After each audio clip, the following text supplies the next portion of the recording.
하나님 말씀은 사무엘상 24장 1절에서 7절 말씀입니다. 사무엘상 24장 1절에서 7절, 구약 449면입니다. 제가 봉독해 올려 드리겠습니다. 사울이 블레셋 사람을 쫓다가 돌아오매 어떤 사람이 그에게 말하 이르기되 보소서 다윗이 엔게디 광야에 있더이다 하니 사울이 온 이스라엘에서 택한 사람 3,000명을 거느리고 다윗과 그의 사람들을 찾으러 들렴소 바위로 갈새 길가 양의 우리에 이른즉 굴이 있는지라. 사울이 뒤를 보러 들어가니라. 다윗과 그의 사람들이 그 굴 깊은 곳에 있더니 다윗의 사람들이 이르되 보소서 여호와께서 당신에게 이르시기를 내가 원수를 내 손에 넘기리니 내 생각에 좋은 대로 그에게 행하라 하시더니 이것이 그날이니이다 하니 다윗이 일어나서 사울의 겉옷자락을 가만히 베니라. 그리한 후에 사울의 옷자락 뱀으로 말미암아 다윗의 마음이 찔려 자기 사람들에게 이르되 내가 손을 들어 여호와의 기름 부음을 받은 내 주를 치는 것은 여호와께서 금하시는 것이니 그는 여호와의 기름 부음을 받은 자가 됨이니라 하고 다윗이 이 말로 자기 사람들을 금하여 사울을 해하지 못하게 하니라. 사울이 일어나 굴에서 나가 자기 길을 가니라. 아멘. 할렐루야. 복되고 거룩한 주일, 주님의 보좌 앞에 나오신 모든 성도님들을 주의 이름으로 사랑하고 축복합니다. 성령의 충만함이 있고 정말 우리의 삶 가운데 새로운 하나님의 분명한 음성을 듣는 복된 예배의 자리 되길 축복합니다. 우리 서로 축복할까요? 사랑하고 축복합니다. 참 잘 나오셨습니다. 은혜 받으십시오. 감사합니다. 우리는 지난 시간에 사무엘상 23장 말씀에 숨막히는 장면을 우리가 살펴보았죠. 다윗과 그의 사람들은 사울이 이끄는 군대에 완전히 포위되었었습니다. 앞뒤 옆 완전히 에워싸임을 당하게 되었습니다. 인간의 계산으로 또 사람의 어떤 상식과 어떤 아무리 생각해도 이제는 죽은 목숨이다라는 그런 상황에 도달하게 된 것입니다. 도간에 든 쥐, 이 표현이 맞을 겁니다. 꼼짝달싹 못하게 이제 죽음만을 기다리는 그 절체절명의 순간이었습니다. 그런데 여러분, 그 한계의 자리, 인간의 방법에 모든 것이 끊어지고 죽음이 바로 앞에 있는 그 자리에서 누가 역사하십니까? 하나님. 맞습니다. 하나님이 움직이셨어요. 갑자기 블레셋 군대가 이스라엘을 침공했다는 소식이 전해드는 것입니다. 급하게 이 전령의 소식을 들었던 사울이 결국 바로 눈앞에 다윗을 잡을 수 있지만 결국은 발걸음을 돌릴 수밖에 없는 것이죠. 하나님이 개입하지 않고서는 있을 수 없는 기적인 것입니다. 다윗은 구사일생으로 살아난 그 장소, 그 바위의 이름을 뭐라 불렀습니까? 셀라 하마느곳. 무슨 바위? 분리의 바위. 감사합니다. 다 잊어버려 주셔서 제가 할 맛이 나네요. 이런 셀라 하마느곳, 분리의 바위라는 뜻이죠. 죽음과 생명이 분리되었다라는 것이죠. 여러분, 자신의 생명이 누구에게 달린 것이 아닙니까? 사울의 손에 달린 것이 아니라 누구에게 달렸다? 하나님의 손에 달렸다라는 그 고백을 하는 그런 자리였습니다. 오늘은 이제 그 은혜를 경험하고 난 후에 사건이 진행됩니다. 하나님의 기적적인 은혜로 이제는 좀 더 숨을 곳을 찾고 다윗은 그렇게 광야로 들어가게 됩니다. 이 상황 속에 여러분, 극적인 반전이 일어납니다. 여러분, 이제는 이번에 다윗이 쫓기는 것이 아닙니다. 상황은 180도로 바뀌었습니다. 늘 쫓아오던 원수 사울 왕이 이제는 다윗의 손아귀에, 다윗의 그 순간에 이제는 목숨이 달려있는 그런 기막힌 반전이 오늘 메시지에 연결됩니다. 어두운 컴컴한 동굴의 깊은 곳에 다윗은 칼 하나 딱 들고 이제 그 원수를 완벽하게 처리할 찬스를 맞이합니다. 옆에 있는 부하들이 이야기합니다. 숨을 죽인 채 조용히 얘기하죠. 우리의 리더 다윗, 드디어 때가 왔습니다. 하나님이 주신 완벽한 기회입니다. 여러분, 누가 봐도 여러분 당연한 선택이고 정말 정말 절호의 기회가 눈앞에 있습니다. 이제는 왕이 될 수 있는 지름길입니다. 여러분, 그런 순간에 여러분이라면 어떻게 하시겠습니까? 여러분은 어둠 그 동굴 속에 있는 다윗의 자리에 내 원수 사울을 죽일 수 있는 그 상태, 이 원수는 완전히 무방비 상태, 여러분 그 원수가 내 앞에 있다면 여러분은 어떻게 하시겠습니까? 오늘 본문은 단순히 다윗이라는 인간이 가졌던 뛰어난 인내심, 넓은 관용, 이것만을 우리가 보는 것이 아닙니다. 하나님을 진정으로 신뢰하는 사람, 모든 인생의 기준이 진짜 하나님께만 달려있다고 그렇게 믿고 있는 그 사람, 내 앞에 찾아온 절체절명의 기회 앞에 어떤 선택을 하는 것이 진정한 영적인 사람인가, 하나님의 사람인가 라는 것을 보여주는 그런 오늘 메시지가 될 줄 믿습니다. 오늘 그 은혜의 시간이 되길 소망합니다. 말씀 속으로 한번 들어가 봅시다. 우리 1절 말씀을 한번 같이 읽어볼까요? 1절입니다. 시작.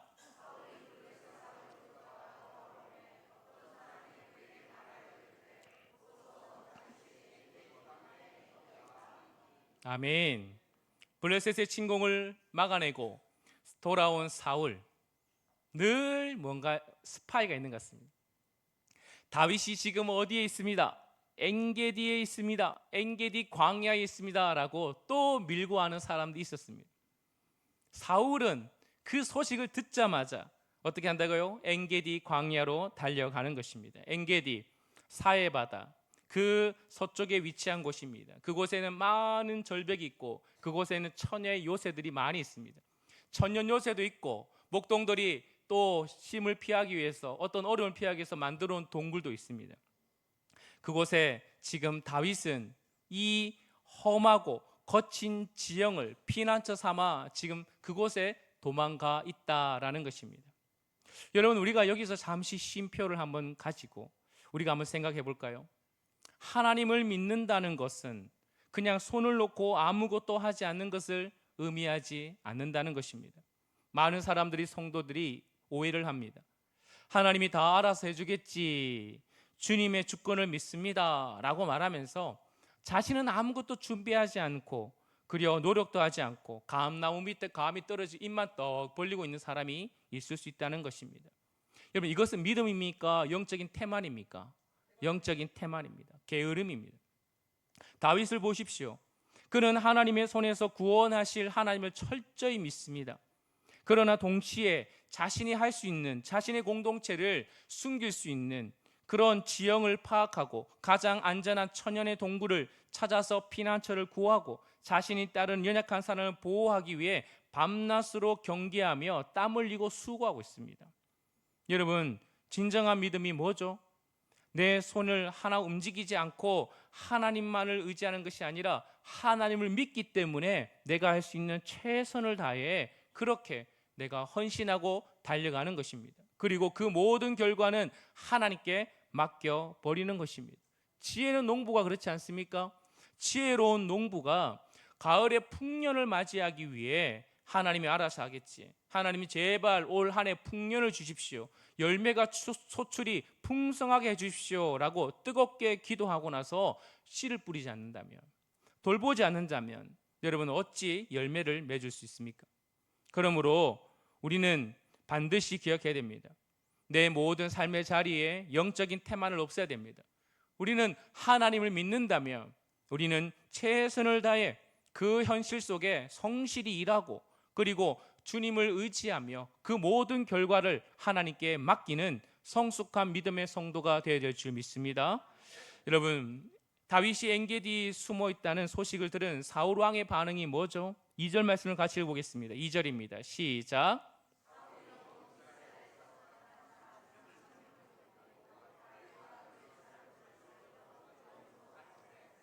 아멘.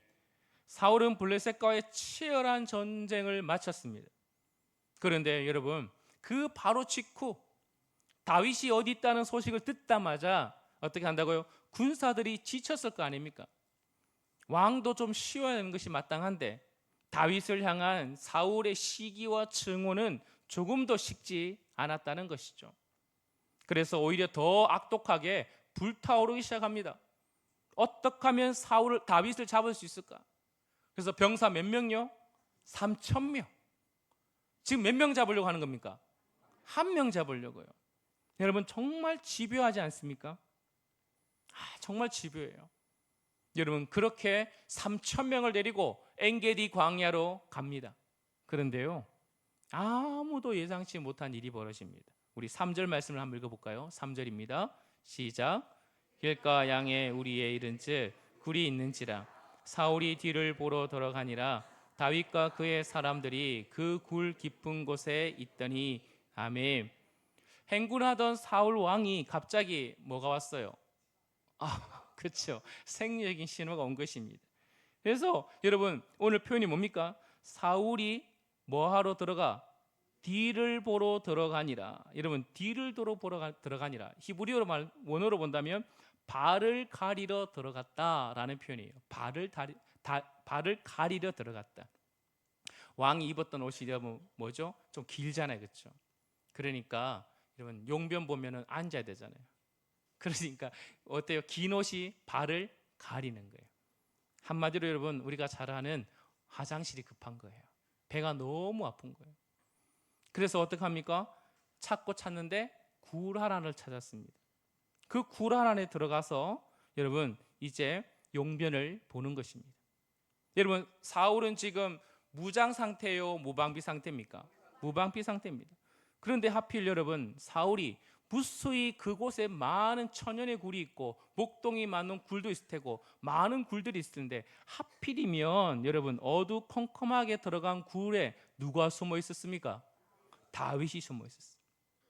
야, 기가 막히지 않습니까? 생각을 해보세요. 성경은 상상을 하면서 용변 보는 상상을 하지 마시고 그 장면을 상상해 보십시오. 동굴 안은 칠흑같이 어둡습니다. 사울이 지금 밖에서 밝은 빛에 있다가 여러분 굴로 들어가지 않습니까? 그러면 앞이 동굴 안이 보입니까? 안 보입니까? 안 보이죠. 무기도 다 내려놓고 뭐 용변 보러 가는데 경호원 데려갈 일도 없을 것이고 경호원 다 밖에 세워둔 채 혼자 무방비 무장 해제를 한 상태에 앉아 있습니다. 그런데 한편 여러분 다윗과 다윗의 사람들을 한번 입장에 생각해 보십시오. 숨어 있다가 갑자기 사울이 다 칼 내려놓고 터벅터벅 걸어오는 거예요. 보여요, 안 보여요? 왜 보입니까? 그렇죠. 이미 적응을 했어요. 어둠에서 이미 적응했고 빛이 환하게 보이니까 걸어오는데 가만 보니까 뭐 하고 있어요? 그거 하고 있는 거예요. 여러분 얼마나 지금 기가 막히겠어요. 완벽한 상황이죠. 지금 완벽히 역전되었습니다. 전에는 어땠어요? 셀라 하마느 곳에서 어땠습니까? 완전히 다윗이 사울에게 포위당했잖아요. 여러분 그때 그래도 다윗은 저항할 수 있는 힘이라도 있었어요. 근데 지금 완전한 역전. 사울은 지금 저항할 힘이 있어요, 없어요? 없습니다. 완벽한 상황이에요. 수년간 억울했던 피난 생활, 광야 생활, 눈물 젖은 빵, 여러분 서러움, 여러분 나를 죽이려고 했던 원수들을 처단할 수 있는 일생일대의 기회가 찾아왔습니다. 이때 옆에서 다윗의 사람들이 이렇게 이야기합니다. 귓속말로 4절 말씀 한번 볼까요? 4절 전반부 여러분 눈으로 한번 따라오십시오. 다윗의 사람들이 이르되 보소서 여호와께서 당신에게 이르시기를 내가 원수를 내 손에 넘기리니 내 생각에 좋은 대로 그에게 행하라 하시더니 이것이 언제다? 그날이니다 라고 얘기하는 거예요. 부하들은 말 속에 뭐가 있습니까? 그냥 기회다 하지 않아요. 누가 주신 기회다? 하나님이 주신 기회다. 하나님이 정말 준 기회다. 그래 말하고 있는 것입니다. 다윗이 이 말을 들었을 때 유혹이 왔겠죠. 이 기회만 잡으면 지긋지긋한 도망자의 신세가 끝나는 것입니다. 나를 따라온 사람이 지금 몇 명입니까? 조금 더 헷갈리기 시작하신다, 그렇죠? 사울의 군대가 3,000명이고 다윗에게 있던 사람은 400명에서 이제는 600명이 돼버렸어요. 여러분 600명이면 장정이 600명이면 딸린 식구가 얼마나 많겠어요? 이제 그들에게 진정한 평화를 줄 수 있고 그래도 이제 수고했다고 안정감을 줄 수 있는 그런 상황이 눈앞에 왔습니다. 여러분, 죽이는 것도 어찌 보면 이 사울이 제거하는 것도 이제는 이 사무엘이 나에게 왕으로 기름 부어줬다는 그 일을 이루는, 그래서 내가 장차 왕이 되어서 이제는 선한 일을 할 수 있다라는 그 기회로 볼 수 있습니다. 명분도 괜찮아요. 실리도 완벽합니다. 주변의 사람들, 모든 사람들도 맞다 맞다 맞다 합니다. 하나님이 주신 절대적인 기회다, 망설이지 마라 라고 그렇게 말하고 있어요. 여러분, 우리 한번 생각해 볼까요? 오늘 우리가 살아가는 우리의 이런 모습 속에 이런 엔게디의 이 사울과 다윗의 관계를 우리가 경험하지 않습니까? 생각해 보세요. 직장에서나 어디서나 나를 수없이 괴롭히는 사람이 있습니다. 상사가 있을 수 있어요. 그 사람 때문에 정말 힘들어요. 여러분, 밤을 꼬박 새기도 하고 눈물이 펑펑 나기도 하고 그런 상황이 있죠. 그런데 어느 날 내 손 안에 그 사람의 비리가 들어왔어요. 그 사람을 한 방에 칠 수 있는, 여러분, 그런 약점이 딱 들어왔습니다. 여러분, 이것만 터뜨리면 어떻게 해요? 그 사람 목이 날아가는 거예요. 여러분, 그러면서 생각드는 거죠. 봐라, 하나님이 나의 억울함을 들어주시지 않는가. 그러면서 기회가 왔다. 그러면서 여러분, 이것이 하나님의 뜻이다 라고 그런 생각이 우리에게 들 때가 있지 않습니까? 여러분, 어때요? 그렇다면 다윗은 어떻게 행동합니까? 다윗 4절 후반절과 5절 말씀만 보십시오. 다윗이 일어나서, 다 같이 시작. 사울의 겉옷자락을 가만히 베니라. 그리한 후에 사울의 옷자락 뱀으로 말미암아 다윗이 마음이 찔려. 아멘. 다윗은 칼을 뽑아 사울의 목을 친 것이 아닙니다. 숨을 죽이고 가만히 가서 무엇을 잘랐어요? 옷자락을 탁 잘랐습니다. 원수를 죽일 수 있는 완벽한 기회 앞에 다윗은 칼을 거두었다는 것입니다. 심지어 사울의 생명을 해한 것도 아니잖아요. 단지 옷자락을 베었을 뿐인데도 다윗의 뭐가 찔렸어요? 마음이 찔렸어요. 너무 아픈 거예요. 왜죠? 절호의 찬스잖아요. 왜 근데 다윗은 이 마음이 아팠을까요? 여러분, 6절 말씀 한번 읽어보겠습니다. 6절 시작.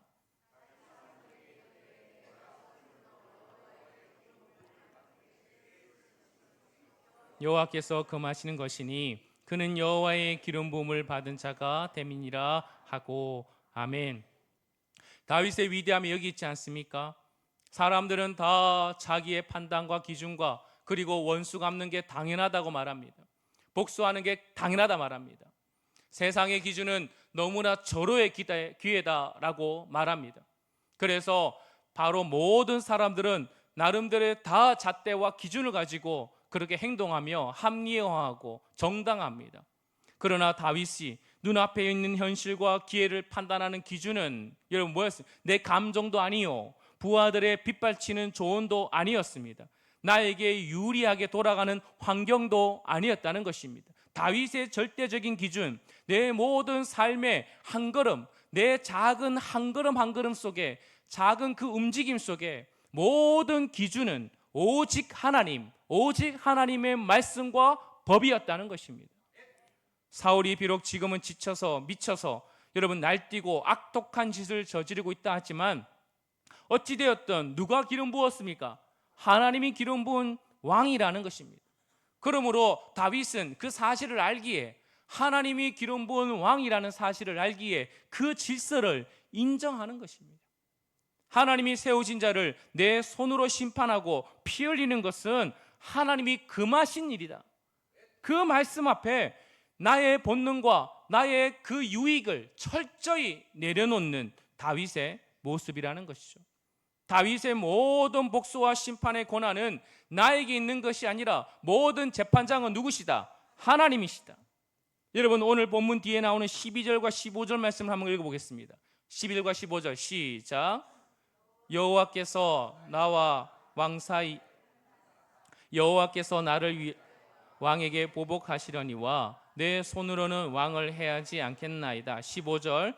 그런즉 여호와께서 재판장이 되어 나와 왕 사이에 심판하사 나의 사정을 살펴 나를 왕의 손에서 건지시기를 원하나이다 하니라. 아멘. 이것이 진짜 믿음이에요. 하나님이 사울 왕으로 세우셨으니 그를 왕의 자리에 내리실 분도 하나님이시다. 하나님이 나를 왕으로 약속하셨으니 내가 나의 지략과 나의 기회를 가지고 원수의 목을 베어 지름길로 왕이 되지 않는다 할지라도 내가 뭐예요? 광야를 돌고 돌아 끊임없이 돈다 할지라도 결국은 하나님의 방법으로 나를 왕위에 세워줄 것이다. 여러분, 분명한 자신의 모든 기준이 하나님의 말씀에 내 미래와 생명과 나의 시간표가 아닌 하나님의 시간표에 온전히 맡기는 그런 다윗의 신앙이라는 것입니다. 여러분, 우리가 선택할 때 여러분 중요한 기준이 무엇입니까? 여러분 앞에 있는 상황 속에, 여러분 많은 환경 속에 우리는 무엇에 집중하며 무엇의 기준을 가지고 우리는 판단하고 행동하십니까? 하나님께만 집중해야 될 줄 믿습니다. 하나님만이 우리의 절대적인 기준입니다. 세상은 변합니다. 트렌드는 변합니다. 전에 있던 10년 전에 그건 맞는데, 그게 맞다고 절대적으로 믿었는데 여러분 불과 10년밖에 지나지 않았는데 모든 기준이 바뀌어버렸어요. 아니, 지금 우리가 철석까지 믿고 있던 그 기준들이 세상에 맞춰간다면 다음 달에, 우리는 내년에 수없이 바뀌는 기준에 따라 이리저리 휘둘리며 살아갈 것입니다. 그러나 그리스도인의 모든 기준은 오직 하나님의 말씀, 하나님인 줄 믿습니다. 그러면 흔들림이 없어요. 그러면 방황하지 않습니다. 그러므로 사랑하는 성도 여러분, 하나님의 뜻과 상관없이 어떤 절호의 기회가 온다 할지라도 내 생각과 세상의 트렌드와 판단과 환경을 믿지 말고 하나님을 믿고 영원하시고 불변하신 하나님의 말씀을 붙들고 우리가 행동하기를 소망합니다. 여러분, 사울 보십시오. 사울, 영적으로 어두운 이 사울, 하나님을 잃어버린 사울. 여러분 어때요? 여러분 지금 사울의 모든 판단의 기준은요, 하나님이 들리지가 않아요. 하나님이 없어요. 이 사람 말 듣고 우르르, 저 사람 말 듣고 우르르, 내 감정에 따라, 그렇게 내 욕망에 따라, 내 욕심에 따라, 나의 이기적인 그런 본성에 따라 그렇게 자신도 망치고 모든 군대도 망치고 나라도 망쳐버리는 그런 일이 일어나는 것입니다. 9절 말씀 읽어보겠습니다. 9절 시작.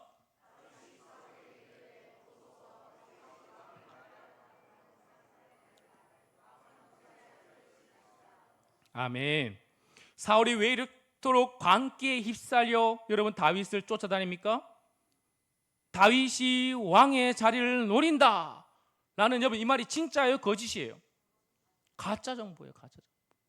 거짓 정보라는 것입니다. 잘못된 소문을 딱 듣고 나니까 어떻게 돼요? 뭐가 빼앗겨 버렸어요? 마음이 빼앗기는 거예요. 여러분 한 번 듣고 에이 아니지, 두 번 들어보세요. 세 번 들어보십시오. 그런갑다. 네 번 들어보십시오. 확신을 가지고 다섯 번 들으면 행동으로 나오게 되죠. 여러분 뭐가 얇은 거예요? 기가 얇아요. 기가 얇은 거예요. 하나님의 기준이, 내 삶의 모든 기준이 하나님께 있지 않은 거예요. 내가 내 왕자를 지켜야 된다, 그 집착과 두려움 속에 그 사로잡혀 있으니 사람들의 말에 자기가 듣고 싶은 대로, 자기가 보고 싶은 대로 그렇게 휘둘리며 영적인 무지함 속에 인생을 낭비하고 자신의 인생만 망가뜨리는 게 아니라 주변의 인생까지, 나라까지 망해버리는 그런 일이 벌어지는 것입니다. 사랑하는 성도 여러분, 하나님의 말씀 앞에 자신의 본능의 기회를 내려놓은 다윗을 하나님께서 어떻게 일하십니까? 동굴 밖으로 나간 사울을 향해 다윗이 나아가 절을 해요. 뚝뻑 절을 하는 거죠. 자신의 결백을 증명하며 옷자락을 보여줍니다. 내 주 왕이여 라고 외쳐요. 여러분 이 고백이 대단하지 않습니까? 이 원수 같은 인간아 라고 말하지 않고 내 주 왕이여, 철저히 하나님이 세우신 그 왕권을 인정하는 거죠. 그리고 여러분 이렇게 말할 때 사울의 단단하게 굳었던 마음이 여러분 어떻게 되죠? 녹아버리기 시작합니다. 우리 16절과 17절 말씀 읽어볼까요? 16절 17절 시작. 다윗이 사울에게 이같이 말하기를 마치매 사울이 이르되 내 아들 다윗아 이것이 네 목소리냐 하고 소리를 높여 울며 다윗에게 이르되 나는 너를 학대하되 너는 나를 선대하니 너는 나보다 의롭도다. 아멘. 여러분, 사울이 지금 뭐 하고 있어요? 펑펑 울고 있는 거예요. 그 굳어버린, 그 단단하게 그렇게 있던 심장에 여러분 눈물샘이 터진 거예요. 그리고 그의 입술에서 뭐라고 고백합니까? 다윗아, 다윗아, 네가 나보다 의롭다. 나는 너를 죽이려고 하는데 너는 나를 살렸구나. 여러분, 그리스도인이 이렇게 여러분 하나님 말씀을 기준대로 살아가면 그 원수들의 입술에서도 여러분 놀라운 고백을 듣게 되는 것입니다. 그 단단한 원수의 심장에도 하나님의 눈물샘이 터지게 만드는 역사가 일어나는 것입니다. 20절 말씀 보십시오. 사울의 놀라운 선언을 합니다. 20절 시작. 보라, 나는 내가 반드시 왕이 될 것을 알고 이스라엘 나라가 내 손에 견고히 설 것을 아노라니. 아멘. 여러분, 지금 누가 고백하고 있어요? 사울이 고백하고 있어요. 영적인 완전히 반전이죠. 하나님의 메시지, 하나님의 언약의 메시지가 여러분 전에는 요나단을 통해서 듣더니 이제는 그의 아비 내 원수에게서도 그 진정한 하나님의 메시지가 터져나오게 만든다는 것입니다. 이 엄청난 메시지를 들을 때 여러분 하나님께서 지금 이 광야에 다윗을 끊임없이 훈련시키고 있으면서 무엇을 주기 위한 메시지입니까? 다윗, 네가 그토록 두려워하며 밤잠을 설치며 만들었던 인간 왕 사울 아무것도 아니다. 아무것도 아니라는 거예요. 하나님이 역사하시면 어느 순간 역전의 반전의 역사가 일어난다는 것입니다. 그러니 두려워하지 마라. 광야 같은 인생길 가운데서도 이리저리 방황하며 기준 없이 살아가는 것이 아니라 사람의 말에, 트렌드의 말에, 수많은 세상의 가치관이 휘둘리는 것이 아니라 하나님의 말씀을 붙들고 오직 너의 기준, 온 우주를 재판하시고 온 우주를 통치하시는 하나님만을 붙들고 의지하라 라는 그런 메시지라고 믿습니다. 여러분, 다윗은 영적으로 성숙되어 가는 것입니다. 생각해 보세요. 만약에요 다윗이 그 엔게디 굴 속에서 부하들의 말을 듣고 맞다, 하나님의 뜻이다, 그래서 딱 죽였어요. 사울 죽이면 이제 어떻게 돼요? 다윗은 뭐가 됩니까? 왕이 되죠. 그런데 무슨 왕이 되는 겁니까? 쿠데타의 왕이 되는 거예요. 그리고 이제 여러분 훗날 왕이 되었어도 이제 뭐 합니까? 내 경험, 내 판단, 군사적 기회, 수많은 사람들의 말을 들어보니 맞다. 그러면 무슨 수준이 머무는 거예요? 사울을 이제는 내려놓고 하나님의 마음에 합한 자의 왕을 세우려고 하는데 다윗은 결국 사울 수준의 왕이 받게 되지 않는다는 것입니다. 그러나 다윗은 그 기회를 내려놓는 거죠. 하나님의 뜻에 선택함으로 말미암아 세상의 처세수를 따라가지 않고 어떤 사방이 막힌 절망 속에 있다 할지라도 여러분 하나님의 주권을 인정하고 그의 손을 붙들 때 결국 하나님은 내 마음에 합한 사람이다 라고 하나님께서 세워주시는 것입니다. 사랑하는 성도 여러분, 다윗 보면 우리가 누구를 볼 수 있죠? 그렇죠. 다윗은 누구의 예표입니까? 예수 그리스도. 예수님 보십시오. 예수님 죄가 없으시잖아요. 하나님의 아들이십니다. 여러분 인간의 몸을 입고 땅에 오셨습니다. 사람들이 환영했나요? 거부했나요? 거부했습니다. 복음은 한 번도 환영받은 적이 없습니다. 조롱하고 침뱉고 수많은 종교 지도자들은 그를 십자가에 못 박아 그렇게 버렸습니다. 여러분 예수님이 힘이 없어요? 있어요? 있죠. 12영이라도 천군 천사를 데려서 쓸어버릴 수 있는 힘이 있었습니다. 십자가의 조롱 앞에 매달려 있을 때 사람들이 외칩니다. 야, 네가 만일 하나님의 아들이면 내려와 봐라. 엘리야 불러보고 모든 사람 불러와서 네 명분, 네 체면, 너의 기회, 너의 능력을 한번 보여줘라 라고 그렇게 조롱했습니다. 그러나 우리 주님은 여러분 그렇게 할 수 있지만 안 하십니다. 세상이 말하는 그 기회를 절대적으로 거부하죠. 왜죠? 누구의 뜻대로? 하나님 아버지의 뜻대로 순종하기 위해. 주님, 내 뜻대로 마시옵고 아버지의 뜻대로 되기를 원하나이다. 철저하게 내 손에서 칼을 거두시고 아버지의 뜻대로 이루시기를 위해 그 골고다의 길을 걸어가시는 것입니다.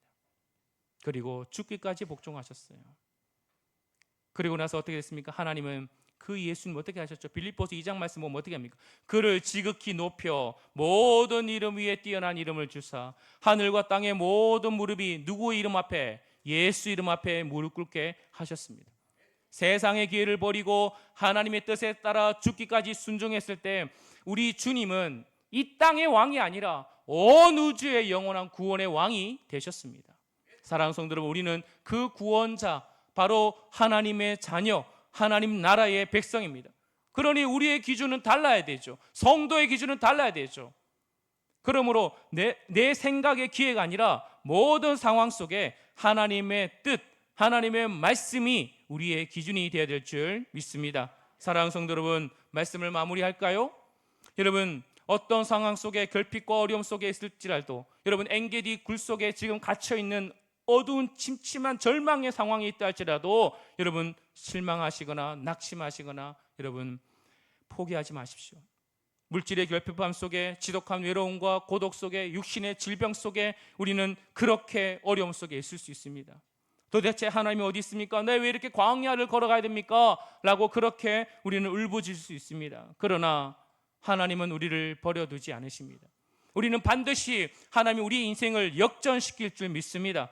우리의 이 상처가 하나님으로부터 치유됨으로 말미암아 이제는 내가 상처 입은 자를 또 치유하고 또 하나님의 선하심을 보여줄 수 있는 복의 통로로 쓰임받을 줄 믿습니다. 사랑하는 성도 여러분, 그러므로 우리는 이 한 주간 두 가지 딱 기억하십시오. 첫째는 뭐냐?